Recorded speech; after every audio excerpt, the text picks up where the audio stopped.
لله الذي أرسل رسوله بالهدى ودين الحق ليظهره على الدين كله ولو كره الكافرون أشهد أن لا إله إلا الله وحده لا شريك له وأشهد أن محمدا عبده ورسوله صلوات الله وسلامه على هذا النبي الكريم وإمام المتقين وقائد الدعاة المجاهدين وعلى آله وأصحابه أجمعين. اللهم علمنا ما جهلنا وانفعنا بما علمتنا واجعلنا من المخلصين. صلى الله على سيدنا محمد وعلى آله وبارك وسلم والحمد لله رب العالمين. أما بعد.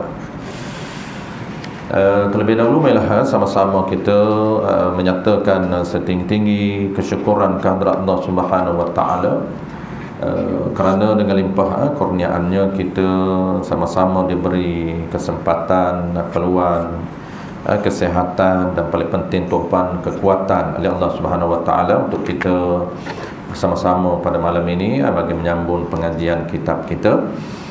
InsyaAllah tuan-tuan, malam ini kita akan habiskan tajuk fardu wudu ataupun dipanggil rukun wudu, ataupun umumnya kita panggil tata cara mengambil wudu, iaitu berbaki dua juzuk ataupun dua fardu lagi, iaitu yang keempat, yang kelima, dia keenam, tiga juzuk lagi. Baik, kita akan sambung malam ini tuan-tuan muka surat 8 iaitu fardu wudu yang ke-5, ayat ke-4, menyapu sedikit daripada kulit kepala, ayat ke-4. Baik, seperti biasa tuan-tuan, kita sedang bincang dipanggil fardu. Kenapa kita bincang fardu? Sebab kita nak tahu diri wuduk itu kena cukup juzuk dia. Lepas tu kita duk bincang juzuk. Kita nak kenal diri kena cukup ataupun lengkap juzuk. Dia ada dua. Kalau lengkap saja tuan-puan, ramai orang tak belajar. Sebab dia kata dah buat lama dah, lengkap dah. Fardu wuduk kan ada 6. Memang daripada kecil lagi kita buat 6. Tak pernah orang jalan tertinggal basuh kaki pun. Tapi dia satu lagi dia lupa, lengkap dan sempurna. Dia kena dua kriteria baru Allah Ta'ala terima ibadat kita. Jadi orang tu nampak tuan-tuan satu benda, dia nampak cukup dah, lengkap dah setiap juzuk ibadat ataupun juzuk diri sesuatu benda. Tapi dia tak nampak satu benda lagi, iaitu syarat kena sempurna. Kena sempurna. Ini dalil dia Nabi sebut. Nabi dah sebut lama. Nabi kata musallu dengan muqimun. Itu beza. Orang yang melakukan perbuatan sembahyang itu tanpa dia ambil kira penyempurnaan sembahyang, itu dipanggil musallu. Nabi kata kathiru musallu, ramai orang yang melakukan perbuatan sembahyang, tapi qalilun, sedikit sahaja yang muqimun, yang orang yang betul-betul mendirikan sembahyang. Maka kita ni tuan-puan, biar kita masuk dalam golongan muqimun, orang yang sedikit, kata Nabi, yang mengambil berat tentang ibadat. Sebab tu kita nak bincang malam ni tuan-puan, ibadat kita dia nak kena sempurna, wudu, barulah sah ibadat.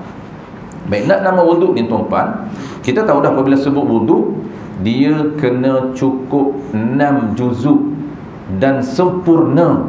6 ni cukup dan sempurna. Sempurna apa? Sempurna pelaksanaan setiap 6 tu. Tu. Apabila kita tahu ni tuan-tuan, baru kita ada kesedaran. Untuk apa? Untuk orang panggil nilai setiap ibadat kita ini adakah sempurna. Maka beza ibadat yang ada value, ada nilai, bukan pada basic itu, ataupun bukan pada cukup tak cukup, tapi pada sempurna, perfect ataupun tidak ibadat dia, barulah ada nilai. Maksud nilai ini iaitu nilai pahala. Allah nak beri pahala, nilai pahala ini kena ada orang panggil apa, kualiti.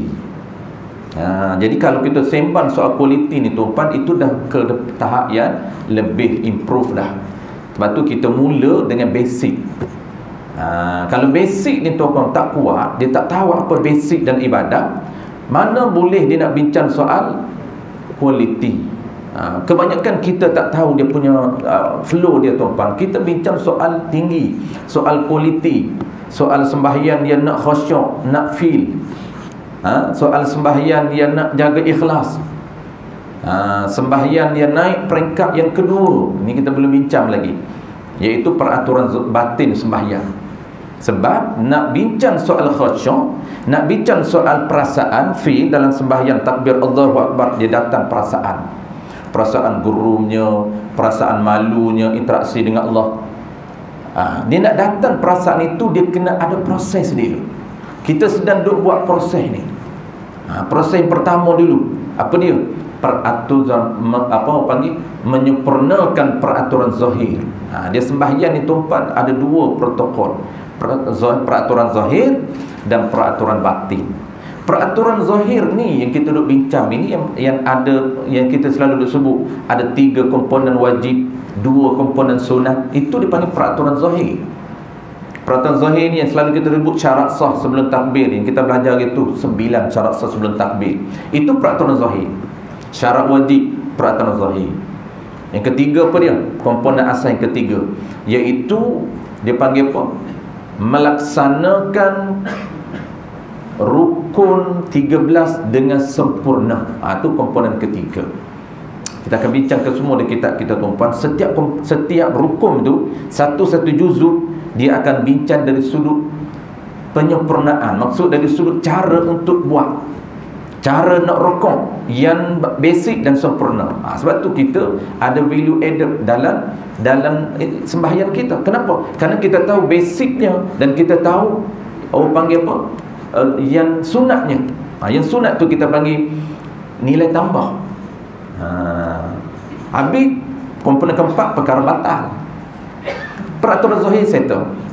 Maka tuan-tuan nak cantik sembahyang yang ada ruh, sembahyang yang ada perasaan, kena jaga peraturan batin. Peraturan batin ni dia ada lebih kurang 7 ke 8. Akan datang kita sebut secara tak langsung. Asal dia kena ikhlas. Kita bincang pula ikhlas tu apa dia. Takbir Allahu Akbar, usalli fardal maghribi 3 rakaatin adaan lillah. Lillah itu kadang-kadang tak perasan pun. Lillah macam lidah auto sahaja. Tak perasan pun sembahyang kerana Allah ni dia terbiasa dah. Tu kita bincang sembahyang kerana Allah ni ada 3 pula. Ikhlas martabat tinggi, martabat biasa, martabat yang standard yang paling rendah. Yang kedua lepas ikhlas, khusyuk ni duduk peraturan kedua. Dia kena ikhlas dulu. Barulah kita bincang khusyuk. Khusyuk tu pula kena bincang 2. Khusyuk zahir. Ini zahir pun tak khusyuk, mana mungkin hati. Zahir Allahu Akbar, garu, main jangguk lah. Untuk iman baca lambat sangat, dia tak tahu boring nak buat apa. Boring tu pun nak buat apa, main jangguk. Lebay lurut jangguk. Dia tak khusyuk zahir. Tak tahu khusyuk pun tak tahu tuan-tuan, tak nak mengaji. Itu problem kita.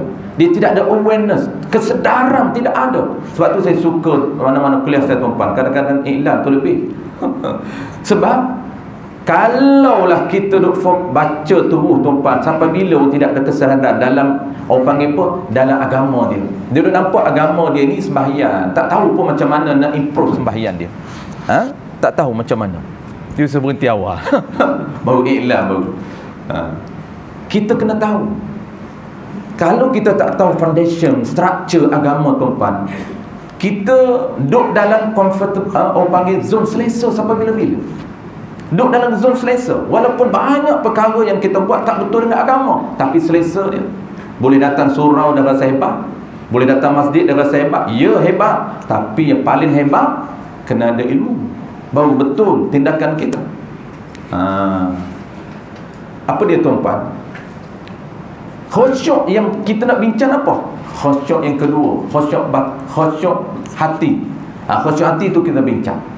Tu baru peraturan kedua. Ada peraturan ketiga, tazallul. Tazallul ni mula masuk perasaan. Kena nak datang perasaan tuan-tuan, kena settle dua peraturan basic dulu dalam batin, peraturan batin. Kena settle khusyuk, kena settle ikhlas, baru perasaan. Mula perasaan dia banyak. Ada nama tazallul, ada nama tadabbur. Tazallul ni setiap gerak-geri dia mula Allah campak perasaan. Dia mula ada interaksi dengan Allah. Maksud interaksi ni perasaan dia. Apa yang ditutur, hati dia terasa. Maksudnya tuan-tuan, kita bercakap dengan Allah. Asal qawli ni, rukun qawli ni, rukun percakapan kita dengan Allah. Allahu Akbar. Daulat tuanku. Kalau pergi sembah raja, daulat tuanku tak tahu apa tuan-tuan. Sama juga, raja di depan pun dia tak ada rasa apa hormat kat raja. Kenapa dia tak tahu dia sebalik daulat tuanku, daulat tuanku, daulat tuanku, tak tahu. Ampun tuanku beribu-ribu kali ampun.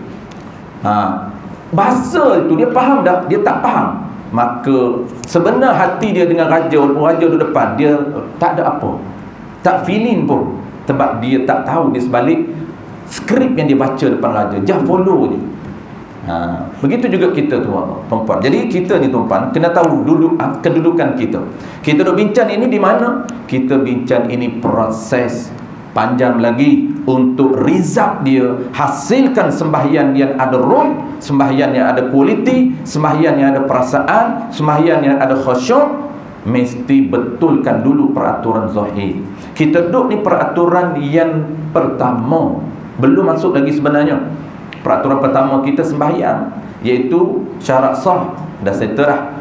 Yang kedua kita belum masuk, iaitu setiap rukun 13 kena tahu cara nak buat. Itu kita akan masuk. Baik, kita tengok tuan-tuan, fardu wudu yang keempat. Qala al-musannif rahimahullahu ta'ala.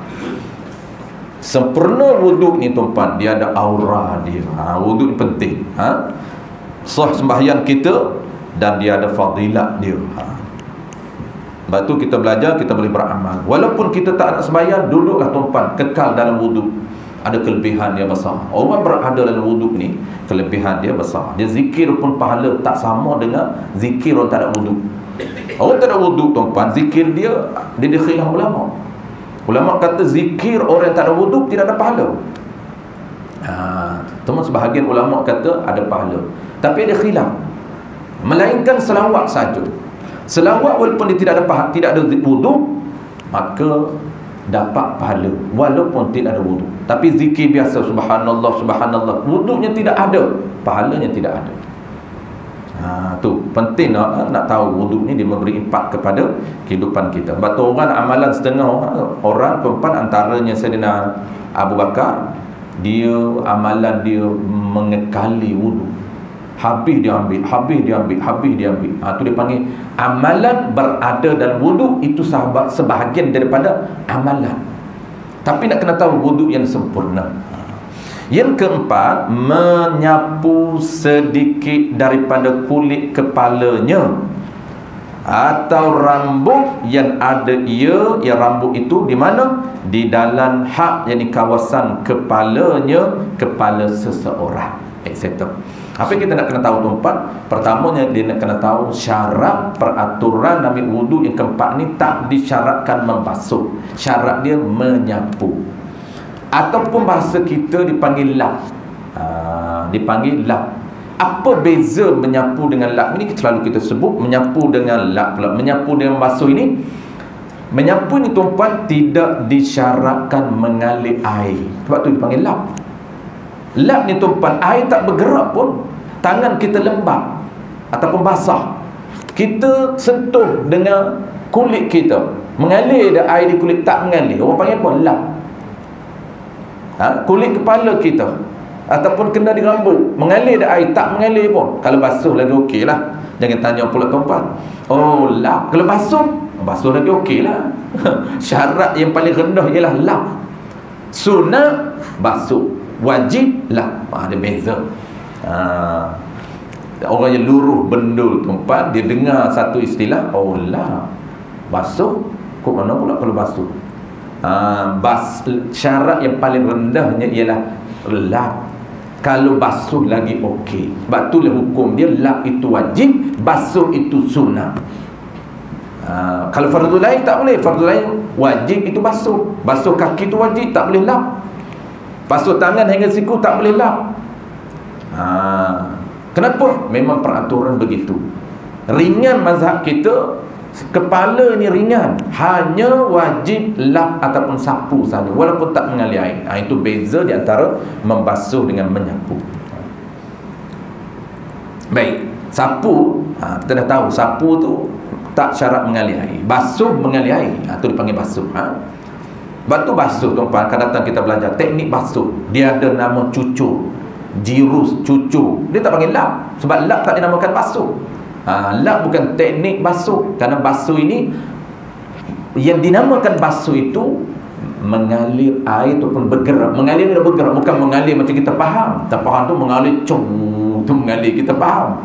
Bergerak setitik air ke tempat lain, kita mengalirlah menurut bahasa syaraknya.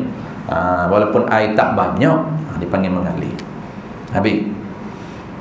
Okey, itu mengalir air. Ini menyapu, ini tak syarat bergerak. Menyapu tu apa dia? Menyapu tu menyapu apa dia? Menyapu sedikit daripada kulit kepalanya atau rambut. Yang ada ia rambut dalam kawasan kepala.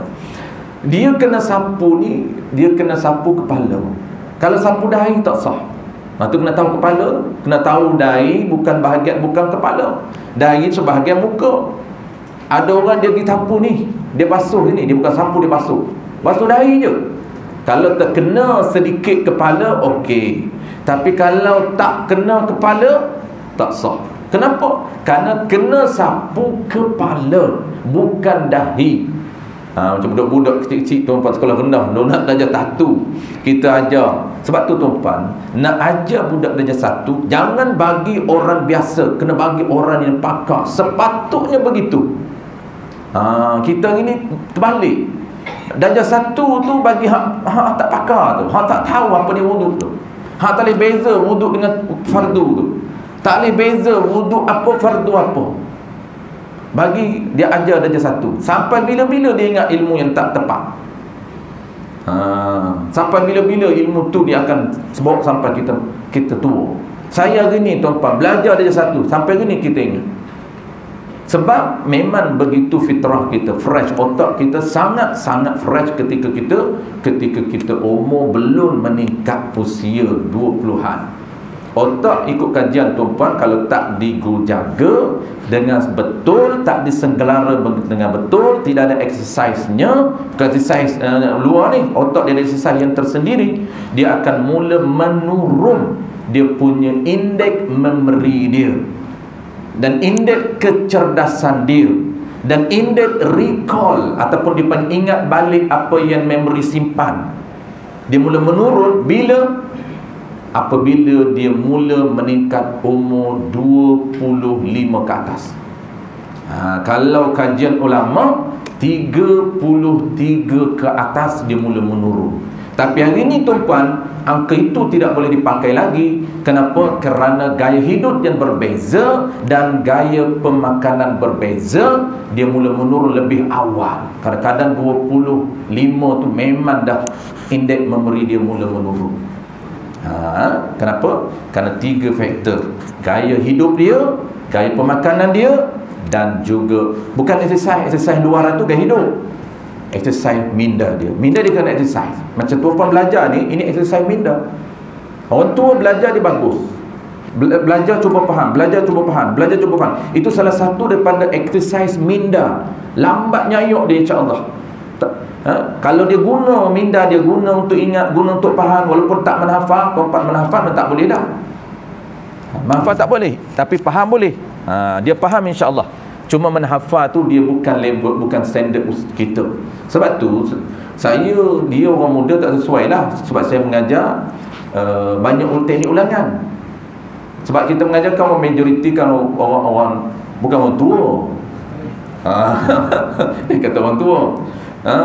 Mengajar ni bukan silver bukan gold, dia dah naik platinum dah.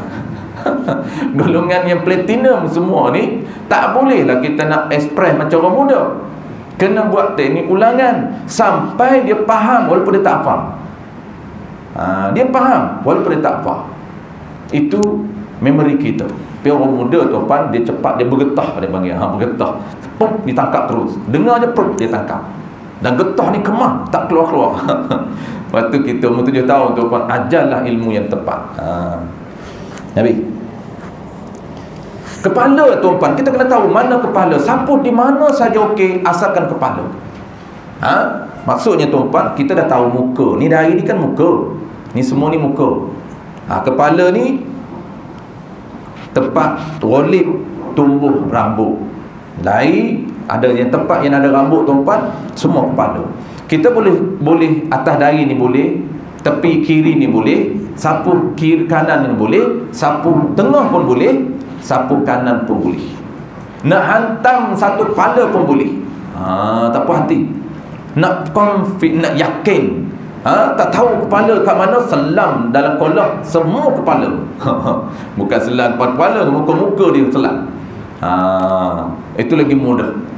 Lepas tu dia ada sunat dan wajib tuan-tuan. Wajib mana tuan-tuan? Kita bincang wajib dulu. Lepas tu sunat. Wajibnya tuan-tuan sapu sedikit sahaja daripada kepala. Asalkan kepala okey di mana? Cuma kita je duduk biasa depan ni, dah terbiasa mudah. Walahanya boleh di belakang pun boleh. Kiri pun boleh. Nak tonyok kiri. Kiri je 3 kali. 3 kali tu pertama sunat, pertama wajib, kedua sunat, ketiga sunat. Ataupun kita nak tukar pula trend belakang, sapu belakang je. Supaya orang tahu, oh haji ni lain macam. Biasa tu tengok depan je. Kali ni dia buat lain macam. Dia main sapu belakang. Kita pun tak tahu kenapa haji ni. Haji nak tunjuk sebenarnya belakang pun sah, hidup main depan je.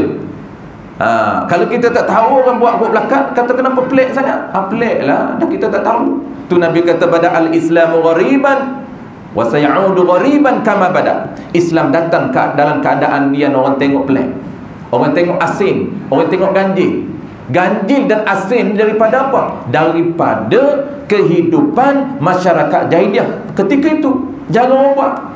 Apabila Nabi buat satu reform, satu pembaharuan, orang nampak pelik.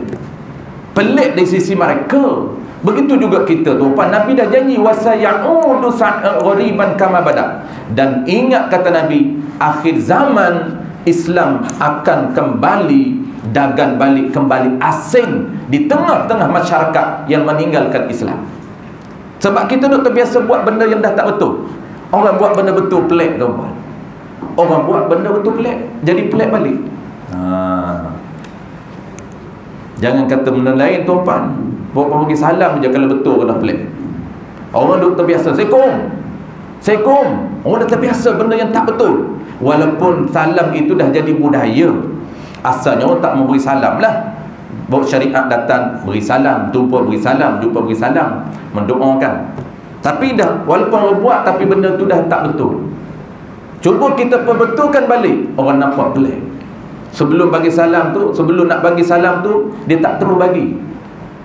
Pertama dia niat dulu, aku bagi salam kerana Allah. Baru Assalamualaikum.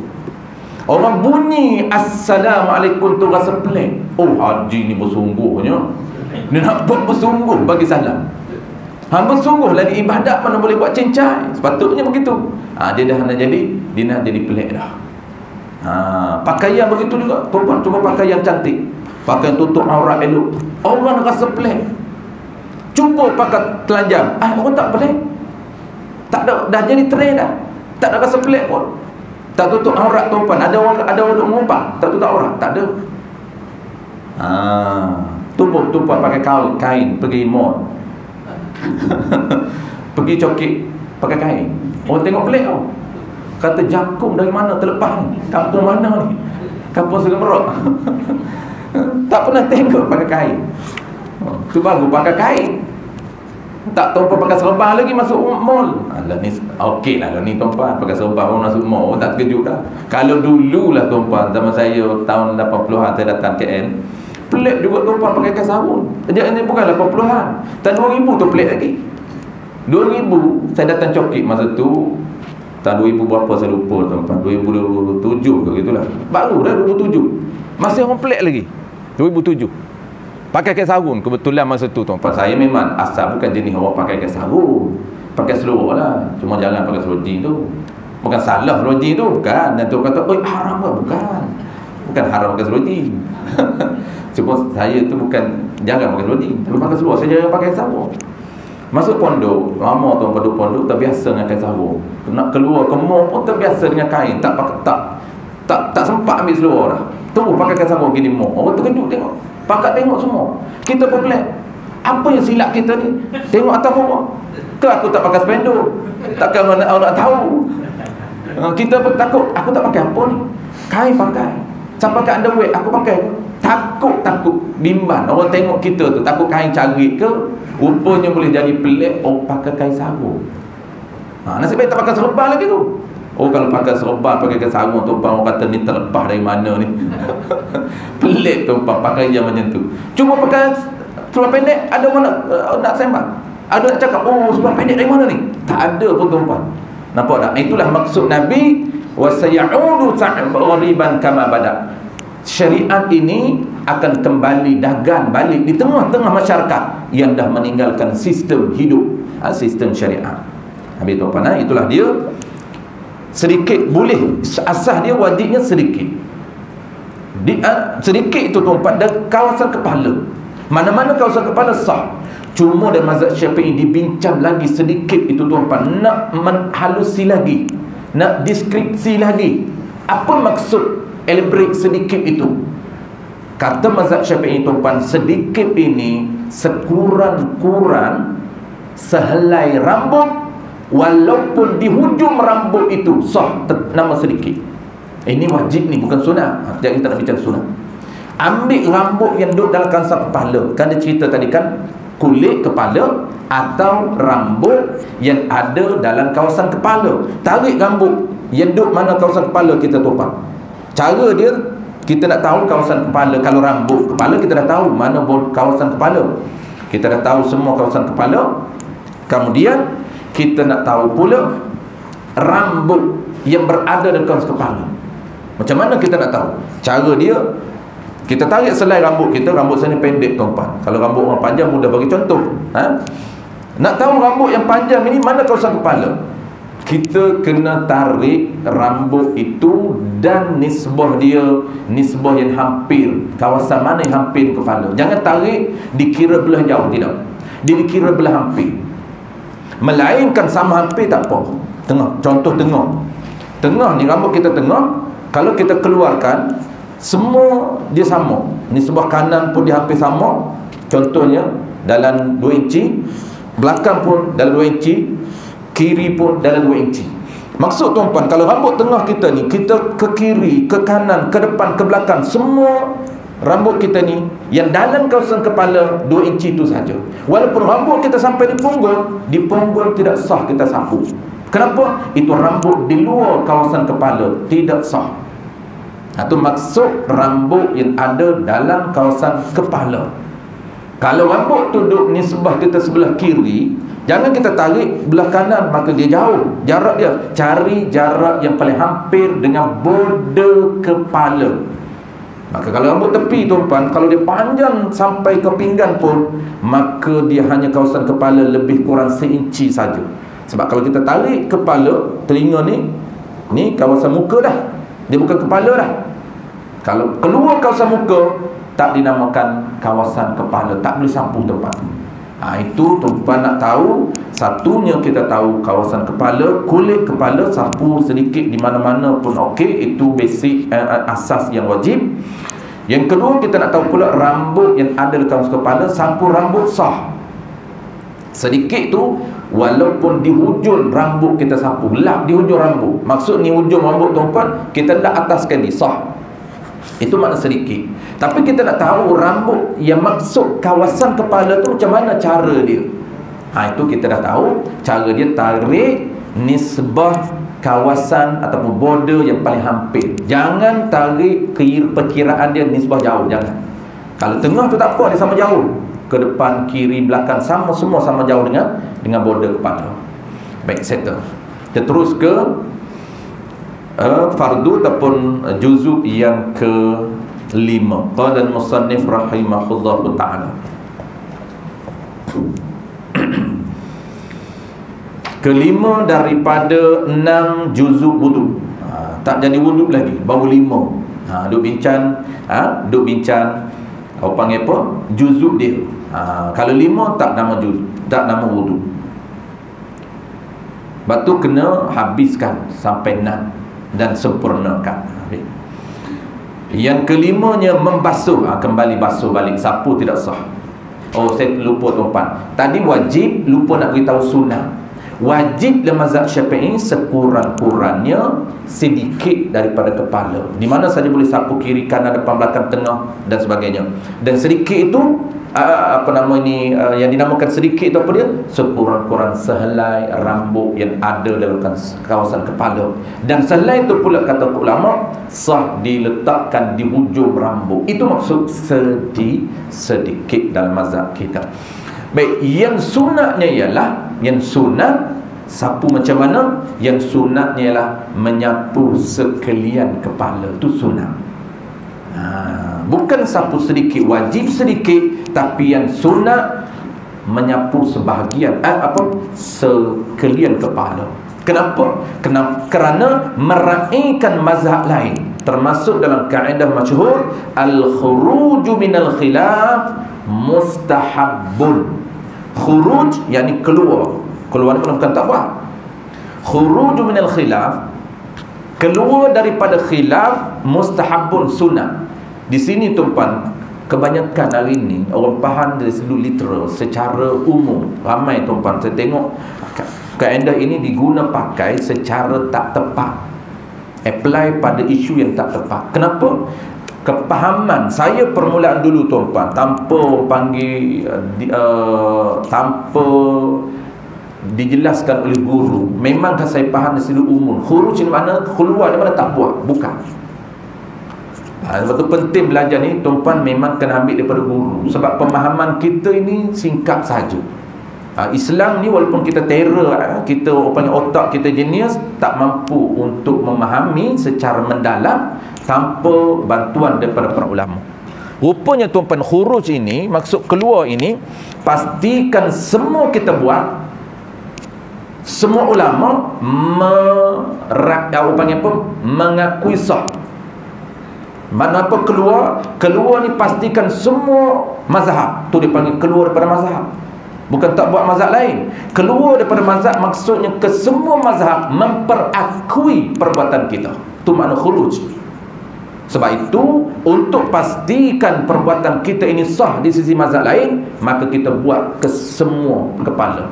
Kerana ada mazhab lain yang mengatakan sebahagian 1/3 kepala mesti disapu, dan ada mazhab lain mengatakan semua kepala kena sapu. Maka kita meraihkan sapu semua kepala. Tidak ada mana-mana mazhab yang mengatakan tidak sah perbuatan kita. Sebab tu sunat kita tumpah kalau kita Matla'ul Badrain wa Majma'ul Bahrain, dia buat teknik macam mana, iaitu temukan dua tangan kita ini, kemudian kita letak depan, sapu sampai belakang, tarik ke belakang, kemudian tarik depan balik. Kita letak macam tu tuan-tuan. Kita sapu, basahkan tangan kita, kita celup dalam air ataupun kita tadah air, kita letak macam tu, temukan ke belakang dan ke depan balik. Settle. Itu nak dapat pahala sunat dan pahala afdal. Dia afdal. Sunat ni lebih sedikit dah sunat. Contoh tuan-tuan, sebahagian kepala asal dia sedikit je, sedikit tu wajib, tuan-tuan lebih sedikit sunat, lebih 1/2 sunat. Yang afdal sekalian kepala. Itu dapat ekstra lagi, bonus ataupun ekstra pahala daripada pahala sunat. Baik, jadi ada 3 rekim lah: wajib, sunat, afdal. Baik, seterusnya kelima, membasuh. Apa dia kelima? Membasuh 2 kakinya, kaki seseorang. Basuh tu hingga basuh kaki tu hingga dua mata kaki keduanya. Kedua kaki seseorang itu. Kenapa dia kena buh hingga, tuan-tuan? Kenapa? Kerana dia kata basuh kaki. Kalaulah dia tak buh hingga, tuan-tuan, kita akan basuh semua kaki. Maksudnya kaki pada luar, pada bahasa, mula pada hujung kaki sampai di pangkal paha. Itu kaki. Betih pun panggil kaki, kepala lutut pun panggil kaki, sampai di pangkal paha. Itu kaki pada bahasa Arab. Sebab itu syarak datang skopkan, lebih spesifik. Syariat ni bahasa yang sama. Syariat dia guna bahasa Arab juga. Orang Arab pun cakap harian pun Arab, syarak pun bercakap bahasa Arab juga. Maksud beza. Ini penting kita. Orang Arab pun tuan-tuan dia tak faham. Jangan ingat orang Arab ni tuan-tuan semata-mata dia Arab, dia baca Quran, dia boleh faham agama. Tidak. Dan ada orang Arab tuan-tuan, ramai orang Arab tak boleh baca Quran. Kita jangan heran. Sebab itu orang Arab ni tuan-tuan, dia heran bin ajaib apabila tengok orang Melayu baca Quran cekap, tapi Arab tak boleh. Tu panggil mukjizat Quran. Lebih hebat daripada dia lagi, dia tak mengaji Quran, tak boleh baca Quran.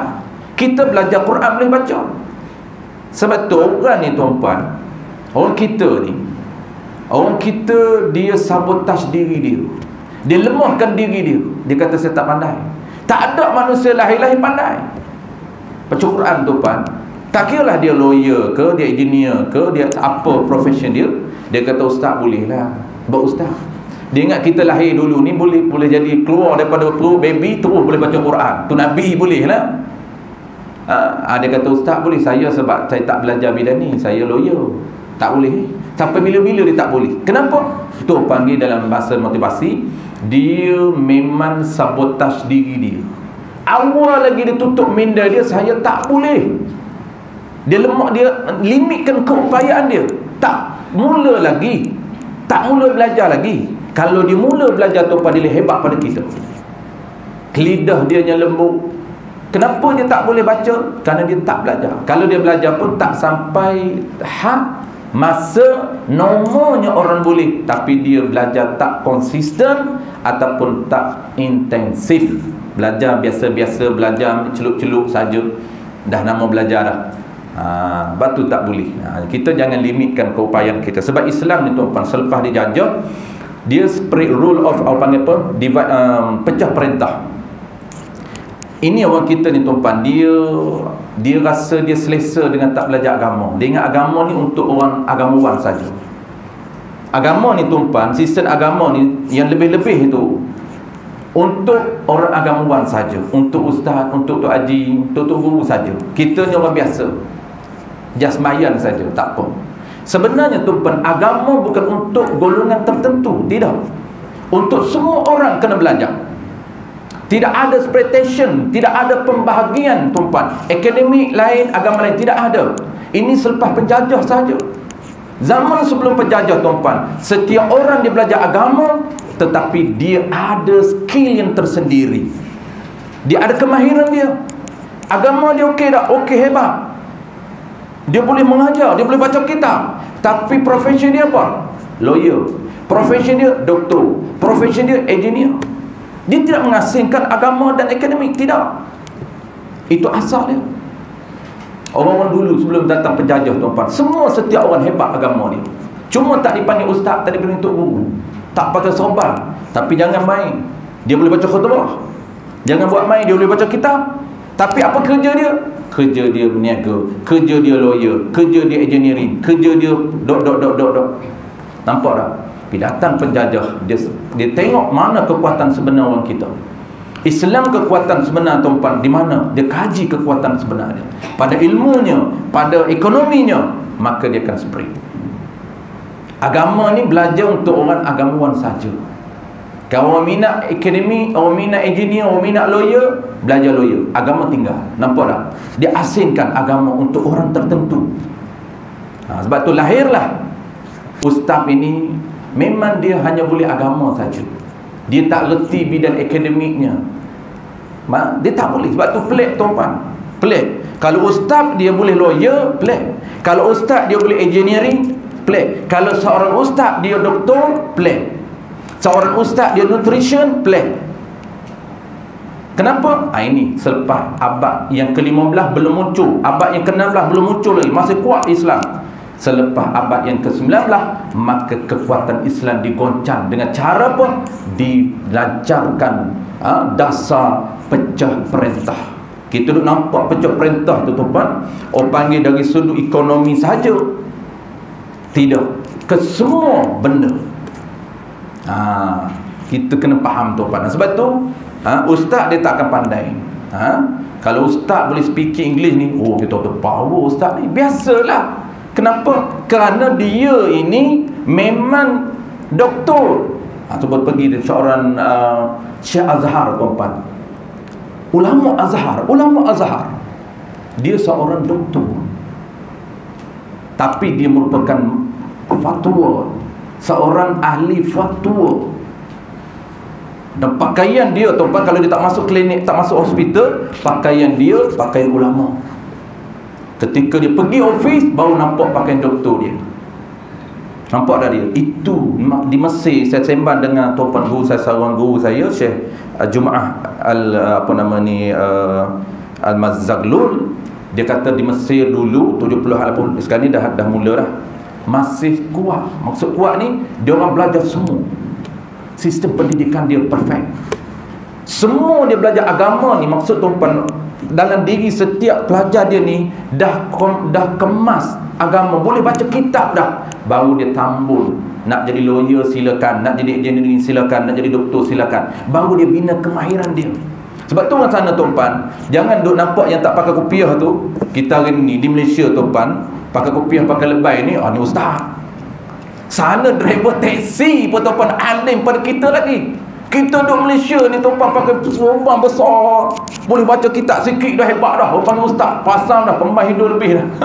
Calu sana baru driver taksi alim pada kita lagi. Ni penyapu sampah ni, cleaner service ni tuan di sana. Jangan cerita di Amerika tu. Mereka jangan tuan, cleaner service mahal gaji dia. Mengalahkan kita gaji cleaner. Kawan saya disambung doktor di Australia. Kerja apa? Cakap dia. Mau tahu kerja aku, dia kata dulu, nak sambung, nak ambil degree, nak ambil doktor sana. Aku kerja cleaner service. Sana tak panggil cleaner service, panggil engineer. Dia lah panggil engineer. Gaji mahal. Gaji dia kata kalau di Malaysia waktu dulu bukan sekarang. Di Malaysia dia kata gaji ketika tu 500 sehari. Gaji dia. Part time dia kata itu. Kalau full time dia kata 1000 lebih sehari. Bayangkan, cleaner service. Di Mesir tu cleaner service alim pada kita. Sebab mereka kerja apa pun mereka kena settlekan agama. Tapi kita lain tuan. Kita agama ni untuk ustaz sahaja. Dan ustaz pula dia mengaji agama saja. Akademik tak mengaji. Kerja dia agama je, pagi petang siang malam agama je kerja yang dia boleh. Hal lain tak ada. Dia tak boleh dalam bidang lain. Dia tak ada skill. Sedangkan kita Islam dia ajar skill. Nabi tuan, sahabat dia pelbagai kepakaran dia. Baik, tengok tuan.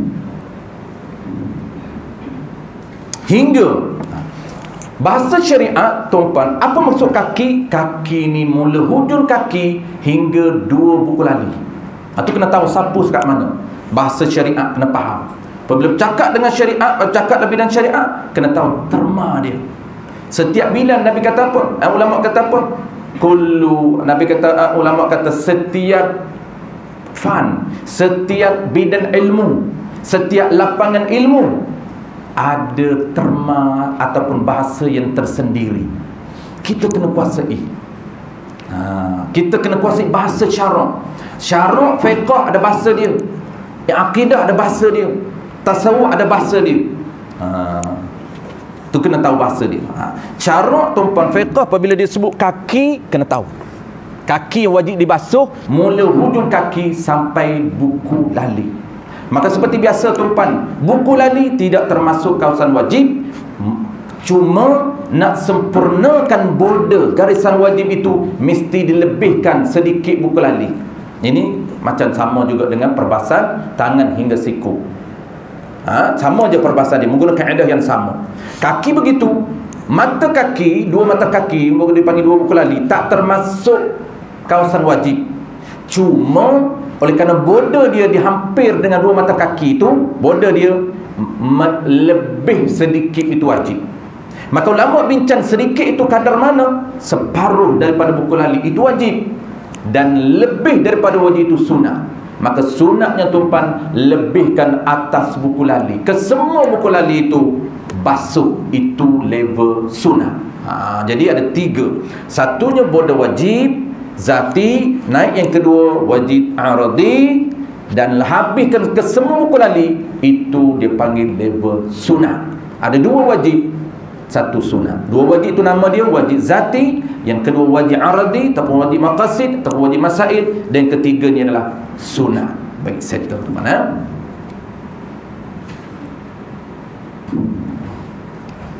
Maka wajib basuh ini simple saja. Maka wajib basuh barang perkara yang ada atas keduanya, kedua perkara itu. Apa dia ada, barang yang ada atas dua ni? 2 kaki kiri kanan tu pandang. Maksud 2 kaki sama dengan 2 tangan. Apa maksud 2 kaki 2 kanan? Maksud dia 2 kaki yang ada di hadapan. 2 kaki kita ni, maksud kaki ni 2 kaki kiri kanan ni yang ada di kiri, kaki kiri kita, kaki kanan kita. Tu mana 2 kaki ya. 2 kaki yang ada di kiri kita, kaki kiri dan kaki kanan kita. Kalau ada 3 kaki yang tumbuh di tengah-tengah itu, maka tak wajib dibasuh kaki yang berada di tengah. Tapi kalau kaki belah ni sebelah kanan, 2 kaki kanan, 2 kaki kiri, wajib basuh kedua-dua. Maksud kaki kanan, kaki kiri.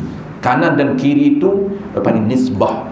Tapi kalau ada di tengah, kaki tumbuh satu lagi di tengah, tengah-tengah kaki, macam tiang tengah tu, maka tak wajib dibasuh. Baik. Barang ni tuan-tuan, apa saja ada di atas kaki wajib basuh. Mana dia barang tu? Daripada bulu dan daging yang tumbuh. Bulu yang ada atas kaki tuan-tuan, bulu rumah kita panjang mana pun wajib basuh. Dan daging yang tumbuh, ketuak yang tumbuh di atas kaki kita tu, maka wajib kita basuh.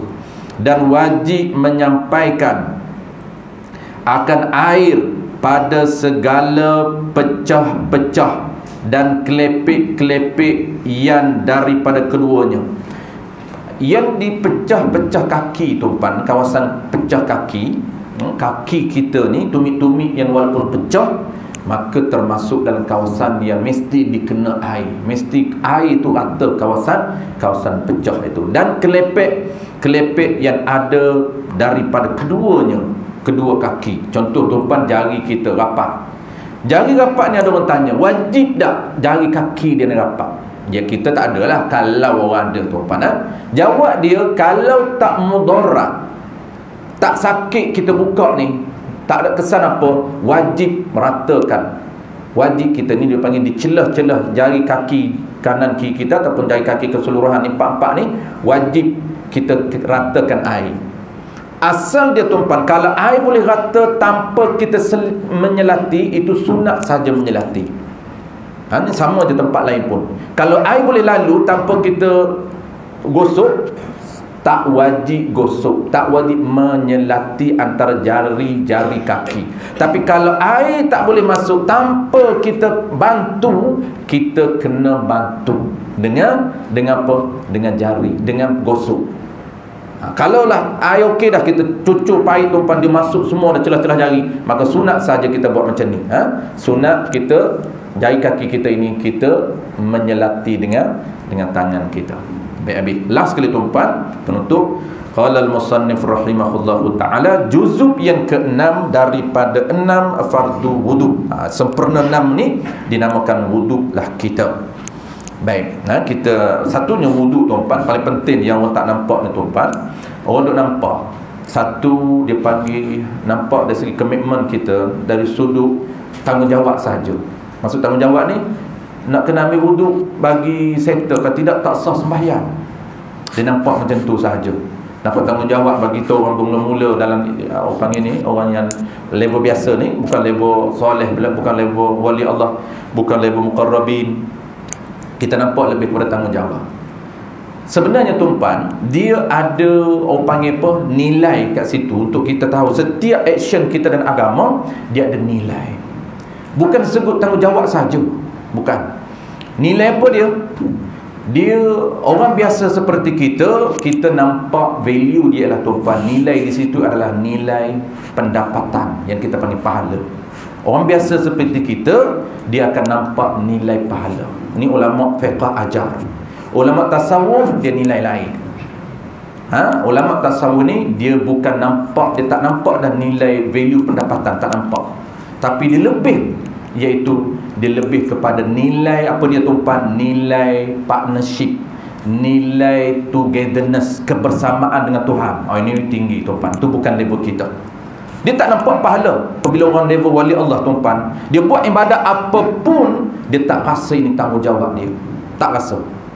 Dia rasa bagaimana aku nak tunjuk ibadat aku yang sangat berkualiti sebagai appreciate. Dia nak menghargai Tuhan. Sebab apa? Dia dah feel, dia dah rasa kasih kepada Tuhan, sayang kepada Tuhan, ingat kepada Tuhan, rindu kepada Tuhan. Itu level mereka. Tapi kita ni tak ingat, tak rindu, tak kasih, tak rasa sayang kepada Tuhan lagi tuan-puan. Feel masih belum ada lagi. Maka nilai kita lebih, kita nampak nilai pendapatan. Sebab ni benda tu kita dah nampak, aku nak juga benda ni, nak guna juga pahala ini ketika mana alam berbeza. Kita nampak. Maka tuan-puan, setiap perbuatan dia, walaupun wuduk, dia nampak bagaimana aku nak improve value. Dia nak tingkatkan nilai pendapatan dia, bukan biasa saja. Sebab tu kita tahu mana bahasan wajib untuk dapat pahala wajib dan mana bahasan sunat untuk dapat extra income. Kat sinilah ulama sebut tuan-puan, kalau orang tahu nilai pendapatan tambahan yang Allah sediakan, menyesal dia di syurga. Menyesal dengan sebab apa? Dengan sebab dia ketika di dunia dulu, ibadat sunat dia tak nampak lagi, menyebabkan banyak dia tinggal ibadat sunat. Dia nampak di syurga, dan belum masuk syurga Allah dah nampakkan dia punya pendapatan dia. Pendapatan dia sunat. Wow, ya Allah, banyaknya pendapatan sunat aku buat berapa saja sembahyang sunat. Kalaulah aku tahu macam ni, aku tak pernah tinggal sunat. Kalau waktu tu tuan-puan, hari ni tak nampak jugalah. Sebab Allah tak bentang depan kita. Tengok orang buat, biarlah dia buat, aku tak boleh buat. Duk nampak orang buat tapi tak terinspirasi lagi. Sebab apa? Sebab kita masih lagi tak nampak, tak dapat. Orang panggil tak nampak, orang panggil apa tu, dia punya why kita. Tu orang panggil hari ni ada big why dalam bahasa moden hari ni tu. Dia tak nampak why dia tak besar. Kenapa? Nak kena belajar. Kenapa nak kena sembahyang? Kenapa nak kena sembahyang sunat banyak-banyak? Kenapa nak kena duduk dalam wuduk aja sedia ni? Dia tak tahu. Jadi sebab tu tuan-puan, ini semua ni adalah buka minda kita. Kalau tak buka minda tuan-puan, itu dia rasa mengaji, dia rasa macam macam terpaksa, macam free mengaji lah. Dia tak ada satu panggil, sebab aware dia tu masih rendah. Dia nampak benda tu sebagai biasa je. Dah dia tak nampak tuan-puan value, dia tak nampak value. Dia tak nampak value lagi. Kita ni nampak value. Value dia duduk di mana tuan-puan? Kita duduk di, kalaulah pendapat wuduk tu dia tahu wuduk wajib settlekan, dan dia buat perkara sunat tu pun banyakkan perkara sunat untuk collect pahala. Habis. Yang last sekali tuan-puan, ini tu juga mudah sebab kita semua kita belajar yang basic je. Keenamnya apa dia tuan-puan? Tertib. Apa dia tertib ini? Susunan juzuk tadi. Dia ada flow dia. Jangan skip. Ini base, ini dipanggil sistem. Saya selalu sebut tuan-puan, syariat ini sistem, bukan software tu. Kita sebut sistem, nampak bukan hardware tu. Duk nampak sistem perisian komputer macam komputer tu. Bukan program itu. Ulama Islam ini dibeza dengan yang non-Muslim ataupun dengan agama lain. Beza pada sistem syariat. Syariat dia tuan-tuan, kehidupan dia Allah programkan, dan kena follow program, tak boleh skip. Itu yang kita kena tahu tu. Tak boleh ikut kita. Kalau ikut kita, memang kita skip lah sistem ini. Maka cara nak ambil wuduk ada sistem dia. Terakhir tak boleh skip mula flow dia. Tak boleh skip. Macam foundation dan agama tu pun, agama ada structure dia, tak boleh skip juga. Kita ni skip tu sampai bila-bila tempam pemahaman agama kita. Sebab kita tak bina sistem agama kita menurut sistem yang betul. Structure kita tak tahu. Kita terus ambil yang bukan foundation. Maksudnya foundation kita tinggalkan, kita tak cakna sangat. Sistem kepercayaan kita tinggalkan. Sistem syariat, syariat ni ada 4 tu, tak boleh skip tu Pak. Sistem ibadat, kita ni baru bincang satu je, sistem ibadat. Sistem ibadat ni dia detail sebab apa? Sebab dia ada tata cara bersuci masuk dalam ibadat juga. Sebab tu banyak ibadat ini. Sistem ibadat pula ada pencempat, sistem sembahyang, puasa, zakat, haji. Yang kedua, orang Islam ni tuan-puan, kalau dia tak tahu struktur, dia nampak agama ini terbina hanya pada sistem ibadat saja. Sedangkan agama ni di cover tuan-puan 4 sistem utama. 4 sistem utama. Ini bincang pada apa? Pada struktur kedua. Pertama, sistem kepercayaan. Yang kedua, sistem orang panggil apa? Ibadat. Ataupun dalam fiqh kita panggil sistem hidup, yang kita panggil sistem hidup, betul? Inilah yang dia ada 4 ni. Pertama ibadat, yang kedua muamalah. Ini kita tak ada dah tuan-tuan, tak ada dah. Kita ni belajar ibadat je, belajar ibadat saja. Sistem muamalah kita tak belajar. Sedang itu bahagian daripada sistem agama. Maksud muamalah apa? Sistem ekonomi. Sistem ekonomi tak ada. Inilah saya kata tuan-tuan, kalau betul-betul lah orang dulu hebat. Sebab apa? Sebab mereka perfect. Mereka tak dipecah perintah lagi, tak diasingkan ibadat lain, ekonomi lain, kekeluargaan lain, dan juga pengurusan negara lain. Kalau kita tengok agama lengkapnya kita sistem ibadat, naik sistem muamalah. Muamalah tu bahasa syarak, bahasa kita ekonomi lah. Sistem ekonomi. Dan sistem ekonomi ni tuan-tuan, dia ada 21 lebih terma dia. Yang paling asasnya pun sistem jual beli, yang kita panggil sistem perniagaan. Mana ada agama lain ajar sistem niaga tu? Tak ada. Tapi agama lain maju, dia ambil sistem kita. Bahkan perniagaan terkenal di kalangan agama lain dulu selepas penjajah lah. Kalau kira sebenar agama yang terkenalnya adalah orang kita lah, orang Islam. Barulah kekeluargaan. Sistem yang ketiga, sistem kekeluargaan. Sistem keempat, sistem pengurusan negara. Dia panggil jenayah. Jenayah tu bahasa syarak, bahasa kita sistem pengurusan negara. 4 itu tuan-tuan kena, semuanya adalah agama kita. Habis. Barulah yang ketiga, struktur ketiga dia panggil integriti. Nak lahir orang yang honest, maksud jujur tuan-tuan. Hari ni kejujuran ni tak ada dah, tak tepi dah. Sebab tak belajar. Modul untuk melahirkan package ni tuan-tuan, orang yang jujur ni tuan-tuan, nak buang penyakit hati ni, modul lagi ni penawar bagi hati tu. Itu dia panggil senjata keramat orang Melayu dulu. Tak khatam semua kitab tu. Dia asal kita Arab, Imam Ghazali.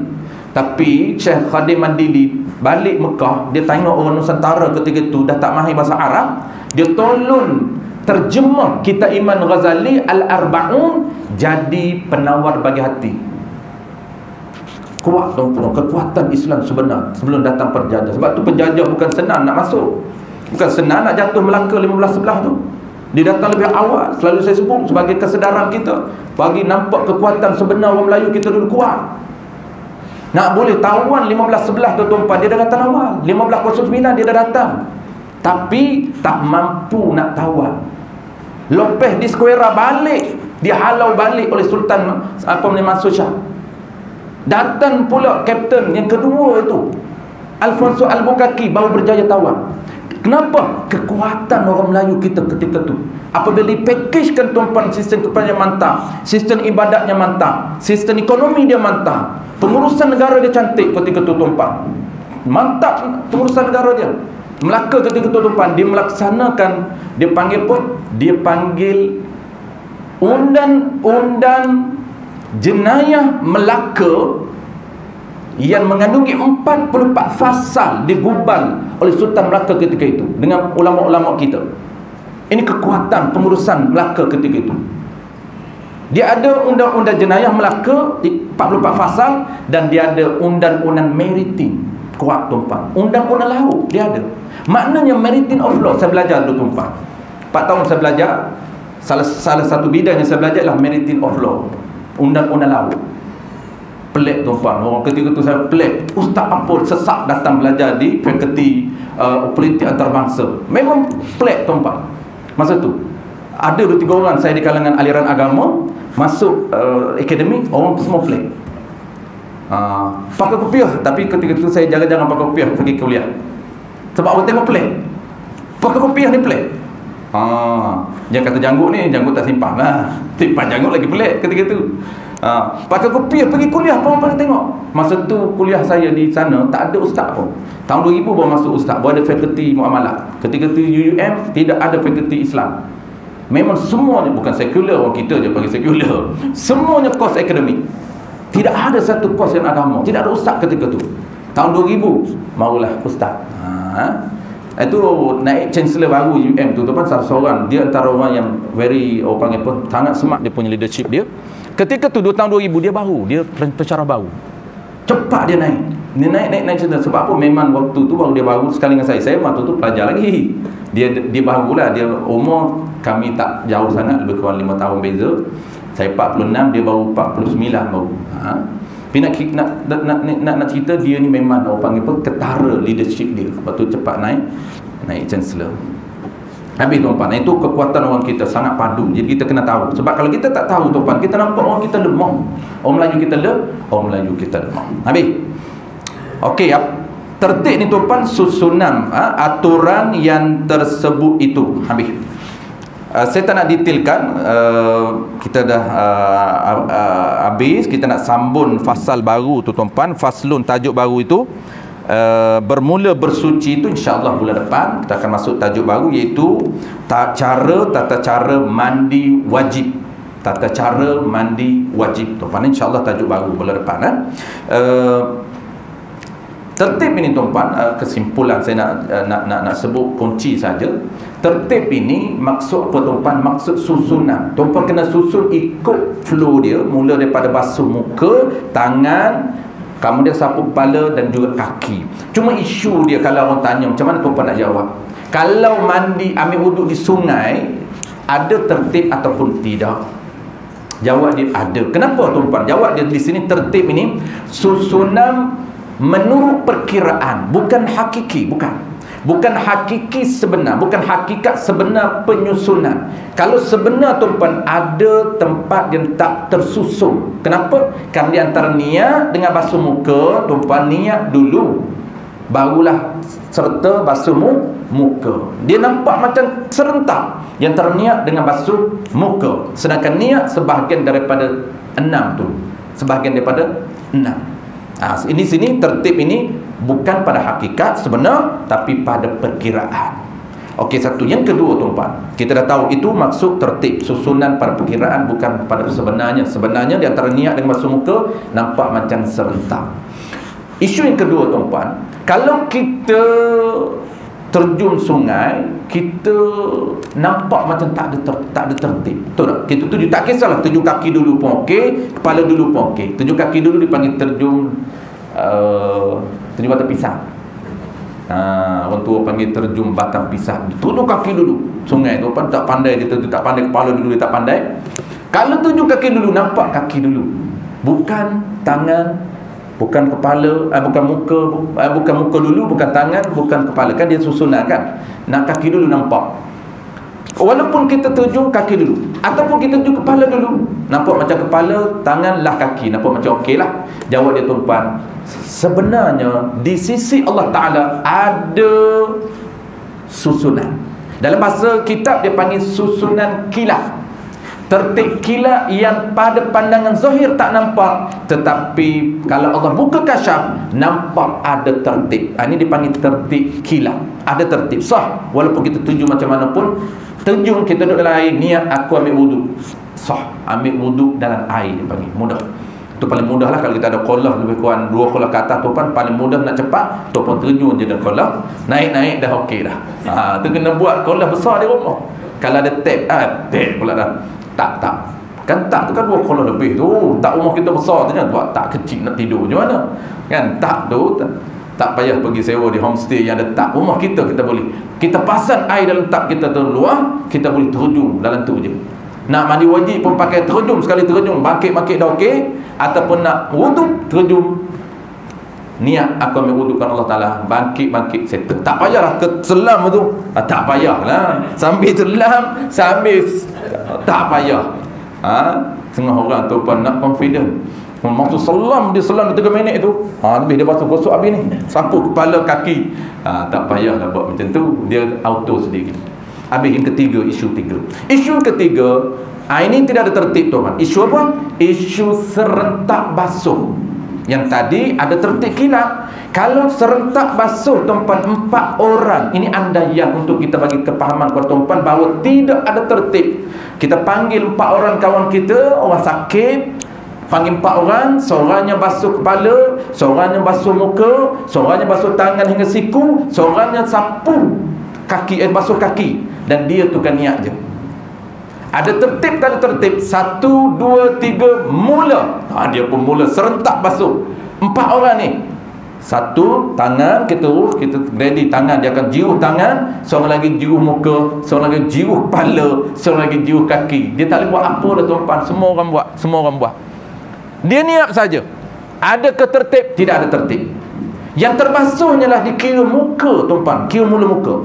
Basuh lagi tiga anggota wajib basuh lagi. Tak payah dia mula baru, kerana muka dikira awal. Dia panggil tertib susun yang pertama. Kalau 4 orang ni serentak basuh, 3 anggota tak dikira, anggota pertama dikiralah muka. Wallahu a'lam. Yang tuan-tuan tanya, ada soalan sebelum daripada ni berkaitan dengan perempuan yang ada jamban tu kan, segmen perempuan. Segmen perempuan ni ketika dia nak ambil wuduk, adakah dia kena selok atas telinga baru dia basuh muka? Tak boleh. Dia kena basuh segmen. Segmen tu jangan selok naik, jangan sangkut atas telinga ni. Kadang-kadang segmen panjang orang perempuan, bukan lelaki. Orang perempuan ni kan segmen dia ni panjang sampai ke bawah. Dia tak gunting pun. Kamu ni ketika nak ambil wuduk dan basuh muka, dia selok atas telinga macam tu. Dia angkat segmen di atas telinga, tak boleh. Segmen kena basuh. Kenapa? Segmen itu kawasan muka. Bulu yang ada kawasan muka, walaupun segmen tebal, wajib dibasuh. Kenapa? Itu segmen perempuan.